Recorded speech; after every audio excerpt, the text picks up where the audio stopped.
പാലക്കാടിൻ്റെ ഏറ്റവും മനോഹരമായ കവ ഐലൻഡ് കാണാൻ വേണ്ടിയിട്ടാണ് പിന്നീട് ഞങ്ങൾ പോയത്. അവിടെ എത്തിയപ്പോൾ ഉച്ച സമയമായി. ആമിക്ക് നല്ല വിശപ്പുണ്ട്. അതുകൊണ്ട് തന്നെ അവിടെ കണ്ടൊരു ഹോട്ടലിൽ കയറിയിട്ട് ഞങ്ങൾ അവിടുന്ന് ഭക്ഷണവും കഴിച്ച് സാവധാനം ഐലൻഡിലേക്ക് ഇറങ്ങി. മനോഹരമായ ഒരു കാഴ്ചയും പ്രതീക്ഷിച്ച് പോയതാണ്. പക്ഷേ വെള്ളം കൂടുതൽ കാരണം ഞങ്ങൾക്ക് നിരാശപ്പെടേണ്ടി വന്നു.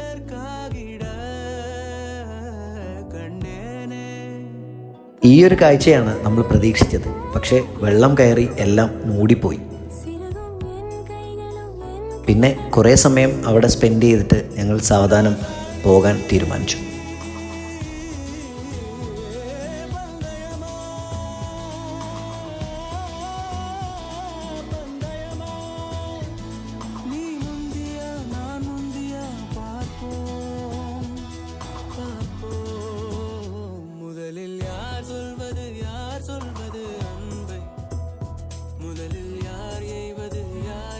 എവിടെ ചെന്നാലും ഉപ്പിലിട്ട മാങ്ങ ആമിക്കൊരു വീക്ക്നെസ് തന്നെയാണ്.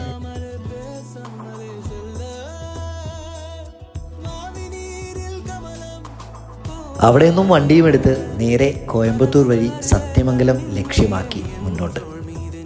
വഴിയിൽ ഒരു കടയിൽ കയറി ചായയും കുടിച്ച് വീണ്ടും യാത്ര തുടർന്നു. പോയ വഴിയിൽ ഒരു കോവിലിൽ വലിയ തിരുവിഴ നടക്കുകയാണ്. ഒരു കൗതുകത്തിന് അവിടെ ഒന്ന് കയറാമെന്ന് വിചാരിച്ചു. അവിടെ ഒരു ബജ്ജിക്കടയിൽ നമ്മുടെ വണ്ടിയും ഏൽപ്പിച്ച് സാവധാനം നടന്ന് അമ്പലത്തിലേക്ക്. അവിടുത്തെ പ്രധാന വഴിപാട് ഈ ഉപ്പും മഞ്ഞളുമാണ് കേട്ടോ.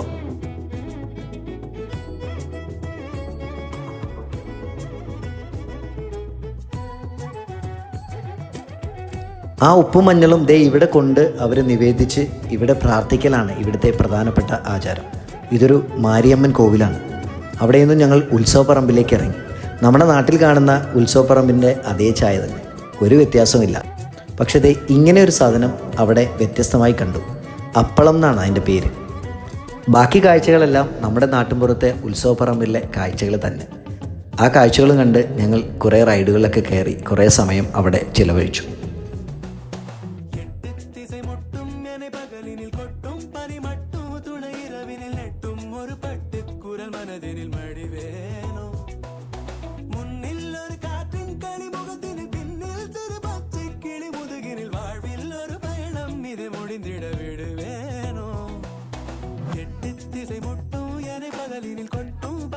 ഒരു സൈഡിലെ സ്റ്റേജ് പ്രോഗ്രാമുകളൊക്കെ തകർത്ത് നടക്കുന്നുണ്ട്. ഞങ്ങൾ വണ്ടി ഏൽപ്പിച്ചിട്ട് പോയ കടയായിരുന്നു കേട്ടോ. എത്ര സ്നേഹമുള്ള മനുഷ്യരാണെന്നറിയാമോ. ആ കുട്ടിയെ കണ്ടോ? അവൾ എൻജിനീയറിംഗ് ഫൈനൽ ഇയർ സ്റ്റുഡൻ്റാണ്. ഞങ്ങളുടെ വണ്ടിയും സാധനങ്ങളും ഭദ്രമായി സൂക്ഷിച്ചൊന്നും മാത്രമല്ല, എന്തെങ്കിലും ഒന്ന് കഴിക്കാതെ ഞങ്ങളെ വിടാൻ സമ്മതിച്ചതുമില്ല. അത്രയും സ്നേഹമുള്ളൊരു കുട്ടി.